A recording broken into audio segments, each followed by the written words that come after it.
ये आप देख सकते हैं, ये तारिक रोड है हमारा। यहाँ का ये हाल हुआ हुआ है, कितना पानी है यहाँ पर। ये देखिए, ये सामने रहमानिया मस्जिद है और ये गाड़ियाँ डूब गई हैं, पूरा फुल जा रहा है ये पूरा रोड।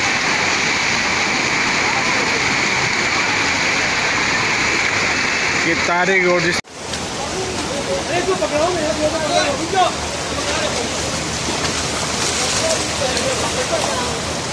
सही जगह चला गया।